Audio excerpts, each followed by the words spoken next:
नमस्कार, सी न्यूज़ भारत में आप सभी का एक बार फिर से स्वागत है और इस वक्त मैं आपके साथ रजा सिंह। बसंत उत्सव 16 फरवरी 2025 को हिमाचल नगर बरेली में धूमधाम से मनाया गया। इस आयोजन का उद्घाटन संतोष गंगवार ने रिबन काट कर किया और कार्यक्रम में उत्तराखंड के पिथौरागढ़ से आई हुई प्रतिभा अभिनेत्री श्वेता मेहरा ने अपने जीवन के संघर्ष के बारे में बताया। श्वेता मेहरा ने कहा कि उनका जन्म दिल्ली में हुआ था, लेकिन उन्होंने अपनी शुरुआती पढ़ाई पिथौरागढ़ के गंगोली हाट से की। अपने गाँव में मंच पर संस्कृति को प्रस्तुत करने का पहला अवसर उन्हें 3 साल की उम्र में रामलीला में अभिनय करते हुए मिला। इसके बाद उन्होंने स्कूल और कॉलेज में भी कई सांस्कृतिक कार्यक्रमों में हिस्सा लिया। श्वेता ने अपने संघर्ष को साझा करते हुए बताया कि उन्होंने कड़ी मेहनत की और बॉलीवुड में अपनी पहचान बनाई। अब तक वे नेपाली समिति के 9 भाषणों और गानों में अभिनय कर चुकी हैं। फिलहाल वे भोजपुरी देशभक्ति फिल्म पटना से पाकिस्तान में अभिनय कर रही हैं, जिसकी शूटिंग 27 फरवरी 2025 से शुरू होने वाली है। श्वेता मेहरा ने बरेली के नाथ नगरी से अपने गहरे संबंध का भी उल्लेख किया है। उन्होंने बताया कि वे यहाँ कई बार आईं और शहर से उन्हें बहुत प्यार मिला। बरेली में आयोजित कई कार्यक्रमों में उन्होंने एंकरिंग भी की है और कार्यक्रम में अन्य प्रमुख कलाकारों ने अपनी प्रस्तुतियों से समा बांध दिया। इस अवसर पर उपस्थित अतिथियों में राष्ट्रीय अध्यक्ष राजेंद्र प्रसाद घड़ियाल, सी जोशी, चंदन सिंह नेगी, पुष्कर राणा, देवेंद्र रावत और कई अन्य प्रमुख लोग शामिल थे। कार्यक्रम में बच्चे और महिलाएं भी खूब झूमते हुए नजर आए और उनकी तालियों से पूरे माहौल में ऊर्जा का संचार हुआ। महाराज जी, ये करियर कब से स्टार्ट हुआ? किस समय से आपको लगा कि आप एक बहुत अच्छी नृत्यांगना हैं और आपको एक आर्टिस्टिक फील्ड में जाना चाहिए? सबसे पहले तो आप सभी को प्रणाम, नमस्कार। पहला जितने भी दर्शक मुझे देख रहे हैं चैनल्स के माध्यम से, बचपन से ही बड़ा शौक रहा है। और दिल्ली से मैं जब उत्तराखंड पहुंची, जब मैं 2nd क्लास में थी, तो पहला जो मैंने एक स्टेज परफॉर्मेंस दी थी तो वो गांव की रामलीला में था। तो बचपन में कुछ नहीं पता होता, बड़ा स्टेज है, छोटा स्टेज है, बस ये पता होता है कि अपने हुनर को कहाँ दिखाना है और कैसे दिखाना है। तो जब मैंने फर्स्ट परफॉर्मेंस दी थी, और मुझे लगता है कि महाकाली की जो ज़मीन है, जो महाकाली का आशीर्वाद मेरे हमेशा मेरे सर पे बना रहा है। गंगोली हाट से मैं हूँ और वहाँ से मैंने 5 साल की जो पढ़ाई करी है और वहीं से वो सिलसिला जारी रहा था। और बैक टू बैक जब मैं 5 साल बाद दिल्ली वापस आई, तो दिल्ली में मैंने कथक की क्लासेस ली और आफ्टर स्कूल मैंने अपना खुद का स्टूडियो खोला। आज मेरे स्टूडियो को 10 साल हो चुके हैं और बस इसी तरीके से प्यार बनता रहा और धीरे धीरे इंडस्ट्री में एंट्री करी। और मुझे लगता है कि आज जितने भी उत्तराखंड के लोग मुझे प्यार कर रहे हैं, उन्हीं की वजह से आज मैं आगे बढ़ती जा रही हूँ। अब तक कितने सॉन्ग आपने गाए? ऑलमोस्ट 150 गाने मैं कर चुकी हूँ, जिसमें 5 मूवीज़ हैं और एक हिंदी वेब सीरीज़ कर चुकी हूँ। और बहुत जल्दी बहुत बड़े बड़े प्रोजेक्ट्स आने वाले हैं। किस तरीके के प्रोजेक्ट जैसे? एक भोजपुरी की बहुत बड़ी मूवी है पटना से पाकिस्तान, जो आधी भोजपुरी में बनती है और आधी हिंदी में बनती है, और जिसमें दिनेश जी हैं और यूपी से ही, और यूपी में ही बनने वाली है, लखनऊ में शूट है। और अभी तक की कहा जाता है कि भोजपुरी की सबसे बड़ी मूवी थी, जिसमें देशभक्ति आपको देखने को मिलेगी। और उसी में मैं फर्स्ट टाइम दिनेश जी के साथ काम करने वाली हूँ और उसकी शूटिंग भी स्टार्ट हो चुकी है। 27 से मेरा शेड्यूल स्टार्ट है। उसके अलावा कुछ हिंदी प्रोजेक्ट्स हैं, उसका भी खुलासा नहीं कर सकती आप लोगों के बीच है, बट ये कि उत्तराखंड की बहुत बड़ी मूवी जिसके ऊपर वर्क चल रहा है, फॉर श्योर उसमें एक ऐसा कोलैबोरेशन होने वाला है जो साउथ को टक्कर देगा। किस किस भाषा में आपने गाने गाए? मैंने गाने नहीं गाए। पहली बात तो बहुत लोगों को ये मैं क्लियर कर दूं कि मैं सिंगर नहीं हूँ, मैं एक्ट्रेस हूँ। और ऑलमोस्ट 6 लैंग्वेजेस में मैं काम करती हूँ, जिसमें नेपाली भी है और भोजपुरी है, पहाड़ी है, अपना उत्तराखंडी, और राजस्थानी, हरियाणवी और पंजाबी।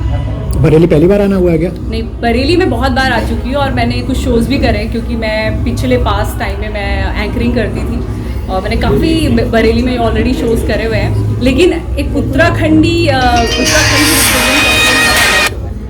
तो कैसा लगता है बरेली के लोगों का प्रेम देखकर? बहुत अच्छा लगता है, क्योंकि मेरी बहुत सारी फैमिलीज़ के लोग यहाँ पे रहते हैं। मेरी नानी जी रहती है, नाना जी रहते हैं, मेरी सिस्टर रहती है, अभी आई भी है, उसके ससुराल वाले भी साथ में आए हैं। तो बहुत प्राउड फील कर रही हूँ, क्योंकि वो सामने वो लोग बैठे हुए हैं। नए कलाकारों के लिए क्या कहना चाहेंगे? नए कलाकारों को यही कहूँगी कि जब आप इंडस्ट्री में आ रहे हो तो कुछ सीख कर आओ। क्या होता है ना, बच्चे बिना सीखे आ जाते हैं, एक दूसरे को देख के हाँ भाई जाना है और इंडस्ट्री में एंट्री करनी है। एंट्री मिलना बहुत आसान है, लेकिन इंडस्ट्री में सर्वाइव करना बहुत मुश्किल है, क्योंकि कई लोगों की शिकायतें रहती है कि पे आउट बहुत अच्छा नहीं है, उत्तराखंड में इतना पैसा नहीं है। नहीं, उत्तराखंड में बहुत पैसा है, लेकिन अगर आप पे वो हुनर है, वो टैलेंट है, तो ज़रूर आपको मिलेगा। आप मैरिड हैं ना?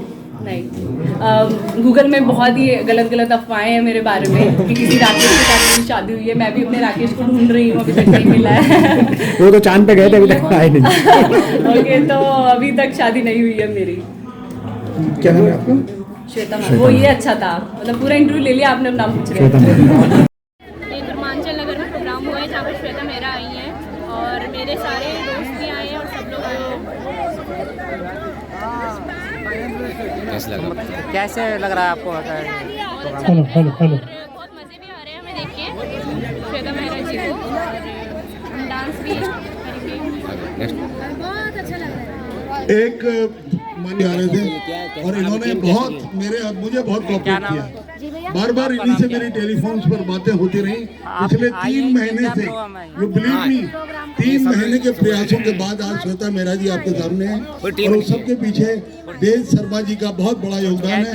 मैं इनके लिए जरा चाहता हूँ तालियां बजाएं। कैसा वो हो रहा है आपको प्रोग्राम में?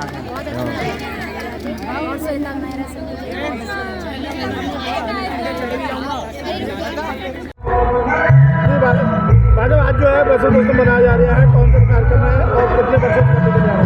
मैं राजेंद्र प्रसाद घिल्डियाल अखिल भारतीय उत्तराखंड महासभा का राष्ट्रीय उपाध्यक्ष हूँ। विगत 16 वर्षों से बरेली की इस नगरी में बसंतोत्सव का आयोजन होता रहा है और बसंत पंचमी से लेके होली के बीच में हम लोग ये आयोजन करते हैं। इस वर्ष हम लोग 17वां बसंतोत्सव का आयोजन कर रहे हैं अपने भोलेनाथ मंदिर परिसर गुरमांचल नगर में, जिसमें हमारे बरेली के अंदर लगभग 1.25 लाख की आबादी हमारी उत्तराखंड के लोगों की है और हम सब लोगों का एक संस्कृति है। उस संस्कृति का प्रचार प्रसार और उसका संवर्धन करना इस उत्तराखंड महासभा का ही कार्य है और उसी कार्य को हम लोग आगे बढ़ा रहे हैं। मेरी यहाँ की युवा इकाई, मेरे यहाँ के जो अखिल भारतीय उत्तराखंड महासभा के जितने भी पदाधिकारी हैं, सभी के मनोयोग से कार्यक्रम हुआ है। हम लोगों ने इस कार्यक्रम में डॉक्टर वीरेंद्र डंगवा साहित्य सम्मान श्रीमान हरिशंकर सक्सेना जी को प्रदान किया है। हमने उत्तराखंड गौरव सम्मान अनिल घिल्डियाल, जो बहुत बड़े रंगकर्मी और साहित्यकार हैं, उनको प्रदान किया है। और ये श्वेता मेहरा जो इस समय इस कार्यक्रम में बहुत बड़ा उनका योगदान है। झारखंड बिहार की बहुत बड़ी अभिनेत्री भी हैं, भोजपुरी फिल्मों की। इनको हम लोग उत्तराखंड गौरव सम्मान दे रहा है और साथ ही 2 लोगों का नागरिक अभिनंदन किया है, नीलम जेठा का और हमारे भगवान सिंह रावत जी जो हमारे राष्ट्रीय अध्यक्ष हैं। साथ ही हम लोगों ने बुजुर्गों का सम्मान, प्रतिभाशाली बच्चों का सम्मान और बहुत सारे कार्यक्रमों के साथ में अपने अखिल भारतीय उत्तराखंड महासभा से जुड़े हुए सभी कार्यकर्ता कलाकार बुलाए गए हैं। हमारे कलाकार आए हैं। एक तो हमारे दिल्ली से आए हैं और उत्तराखंड के अल्मोड़ा, पिथौरागढ़, रानीखेत, चंपावत और खासकर खटीमा से बहुत सारे कलाकारों ने आकर के यहाँ पे पार्टिसिपेट किया है और ये कार्यक्रम हमारे यहाँ पर जो चल रहे हैं सभी के सहयोग से चल रहे हैं। मैं अपने तमाम बरेली के उत्तराखंड प्रवासियों का, अपने बरेली के वासियों का और अपने खासकर मीडिया के अपने सभी साथियों का बहुत बहुत आभारी हूँ। बहुत उनको धन्यवाद ज्ञापित करता हूँ जिन्होंने हमारे इस कार्यक्रम का बहुत प्रचार और प्रसार किया है और घर घर तक इस कार्यक्रम को पहुँचाया है। मैं आभार व्यक्त करते हुए मैं आप सबको धन्यवाद देता हूँ, अपने यहाँ के उत्तराखंड प्रवासियों को धन्यवाद देता हूँ। जय उत्तराखंड, जय हिंद, धन्यवाद। बरेली से सी न्यूज़ संवाददाता मुकेश सिंह की रिपोर्ट। बसंत उत्सव न केवल एक सांस्कृतिक उत्सव था, बल्कि हमें ये भी सिखाता है कि कठिनाइयों का सामना कर अपने सपनों को साकार किया जा सकता है। श्वेता मेहरा जैसी प्रेरणादायक शख्सियतों के संघर्ष और सफलता की कहानी ने सभी को मोटिवेट किया। फिलहाल के लिए इस खास रिपोर्ट में बस इतना ही। देश दुनिया की तमाम बड़ी खबरों को जानने के लिए जुड़े रहिए सी न्यूज़ भारत के साथ। हर खबर आपके साथ, आपके हाथ।